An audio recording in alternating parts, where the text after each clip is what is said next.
Exemple d'opération de marchand de biens, épisode 3, on est parti.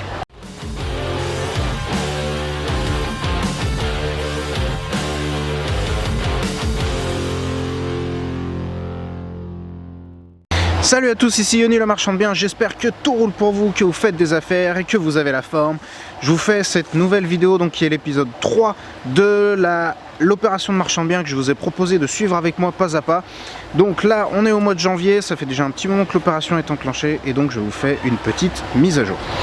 J'en profite pour vous demander, si ce n'est pas encore fait, de vous abonner à ma chaîne en appuyant sur la petite cloche et de payer votre like si vous avez aimé cette vidéo. N'hésitez pas à la partager avec toutes les personnes que ça pourrait intéresser. Alors la dernière fois qu'on s'était vu pour donc cette opération de marchand de biens épisode par épisode, on avait peut-être une offre sous le coude pour la maison plus un terrain qui était relativement intéressante, qu'on avait considéré pendant un moment. Au final, l'acheteur a disparu. Donc ça, ce sont des choses qui arrivent. Les acheteurs fantômes, malheureusement, c'est de plus en plus fréquent. C'est-à-dire, c'est des personnes qui vous disent bah oui, on est intéressé, on commence à rentrer dans une négociation et puis du jour au lendemain ils répondent plus.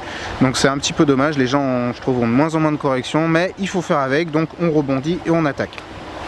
Donc on a continué la commercialisation et on a eu une offre donc juste pour la maison seule, une offre à 275 000 €. Donc pour rappel, on a acheté l'ensemble de la propriété à 320 000 frais d'agence inclus.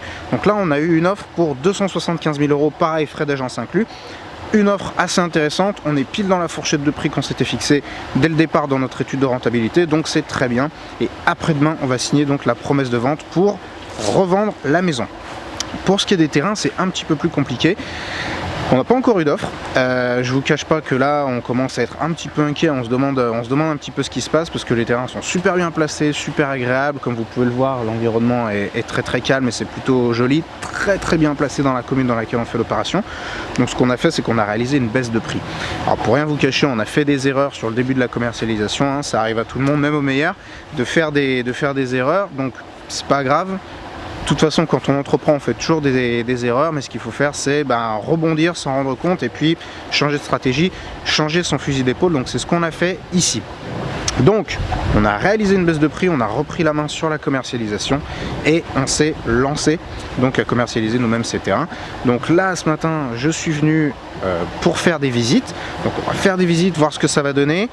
Et en fait, on a déjà commencé à anticiper une éventuelle problématique de vente, c'est-à-dire qu'on commence à réfléchir à ce qu'on va faire si jamais ça ne se vend pas. Et ce qu'on va faire en fait tout simplement, c'est qu'on va déposer des permis de construire nous-mêmes pour les deux terrains, pour poser deux maisons. Et on verra, soit on vendra des terrains avec des permis de construire déjà validés, ce qui nous permettra de gagner un petit peu de temps, ou alors on fera nous-mêmes la construction des maisons, ce qui aussi pourra encore nous faire grossir la marge. Mais après c'est une stratégie un petit peu différente, puisque les calculs de TVA ne sont pas les mêmes, la durée aussi du projet n'est pas la même. Mais bon, c'est des calculs et là c'est vrai qu'on envisage un petit peu toutes les options et c'est ce que je vous invite à faire sur vos propres opérations si vous rencontrez des problématiques. Voilà, si les choses ne tournent pas comme vous l'aviez prévu, c'est pas grave, ce sont vraiment des choses qui arrivent, ça ne tourne pas toujours comme sur des roulettes. Mais il faut avoir des stratégies, des plans B si jamais voilà, ça fonctionne pas. C'est ce que je vous invite vraiment à faire si vous voyez que y a une opération qui commence à pas trop se dérouler comme vous l'aviez prévu. Commencez à réfléchir à des plans B, à des plans C, à ce que vous allez faire si jamais ça fonctionne pas, parce que encore une fois, on perd pas mal de temps. Là, on est au mois de janvier, donc ça commence à faire. Ça fait 2 mois que c'est commercialisé. C'est un petit peu long, même s'il y a eu des erreurs sur le début de la commercialisation, on peut pas continuer comme ça. Donc nous on va changer notre fusil d'épaule si rapidement on n'a pas d'offre et je vous invite à adopter la même stratégie sur vos opérations. Alors je vous fais une petite vidéo de mise au point. Je suis de retour dans mon bureau, je vous fais une petite vidéo de mise au point parce que entre le moment où j'ai tourné la vidéo de mise à jour et le moment où j'ai commencé à l'éditer, on a reçu une offre pour le terrain. Donc je vous disais dans la vidéo que j'ai tournée que j'allais recevoir des personnes qui allaient visiter le terrain. Et donc sur ces personnes, il y en a une qui a fait une offre. Et une offre au prix. Donc on a un des deux terrains qui est parti donc à 69 000 €. Donc pour un des deux terrains, donc pour rappel il reste encore un terrain à vendre à 69 000 €. Donc pour le deuxième, on a reçu aussi une offre qui n'était pas tout à fait au prix, mais on a commencé la négo, ça a plus ou moins abouti. Mais le gars me paraissait assez peu sérieux, enfin il comprenait rien de ce que je lui disais.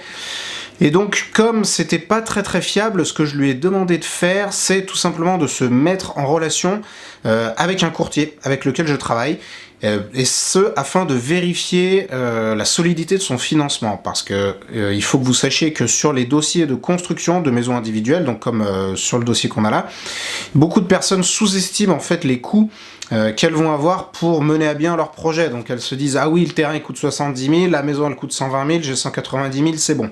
Sauf qu'il y a plein de frais qui ne prennent pas en considération. Donc pour un dossier comme ça, il lui faut bien 220 000 de budget. Et lui, il me disait qu'il avait environ 200 000. Je lui ai dit, on peut être ok sur le prix à peu près, mais par contre, il faut que vous preniez contact avec notre courtier qui valide bien votre dossier de financement. Il l'a pas fait, quelques jours après, il me dit, ouais, j'ai rencontré un constructeur, c'est bon, il m'a dit que tout rentrait dans mon budget. Alors, ce que lui dit le constructeur, je m'en fous un peu parce que le constructeur ne va pas forcément aller éplucher tout ce qui est fiche de paye, endettement, tout ça, et il va parfois un petit peu faire entendre au client ce qu'il a envie d'entendre, c'est-à-dire que ouais, c'est faisable, ouais, ça rentre dans son budget. Sauf que si jamais il y a un défaut de paiement, moi je vais avoir perdu 3 mois dans cette opération. Donc je lui ai dit, ok, c'est parfait que le constructeur soit favorable à votre projet, sauf que, s'il vous plaît, mettez-vous quand même en relation avec le courtier pour qu'il valide votre dossier. Et il a arrêté de me répondre. Donc là, on lui dit tout simplement fuck off et on continue la commercialisation. Donc là, ça traîne un petit peu. Ce qui va se passer, c'est qu'on va sans doute, si dans les jours qui viennent, on vend pas le terrain, on va sans doute déposer nous-mêmes un permis de construire pour une maison individuelle qu'on fera sans doute construire par nous-mêmes pour la revendre après, donc un petit projet de promotion. Ça, petite parenthèse, on a pour projet de lancer aussi notre société de promotion, mais c'est un autre sujet dont je vous parlerai bien entendu dans le futur. Voilà, c'était Yoni le marchand de biens. Je voulais vous faire cette courte mais importante mise à jour sur l'avancée de cette opération de marchand de biens. Comme vous pouvez le voir, le métier, c'est des choses qui prennent du temps. C'est pour ça que j'ai voulu vous faire cette série de vidéos. Voilà, c'est du temps, c'est de la patience, c'est du travail. Et il faut bosser sérieusement pour que ça avance. Il faut réfléchir, trouver des solutions, mais c'est ça aussi qui est intéressant. Donc j'espère que cette vidéo vous aura plu. S'il vous plaît, payez votre like et abonnez-vous à ma chaîne si ce n'est pas encore le cas. Je vous dis à la prochaine.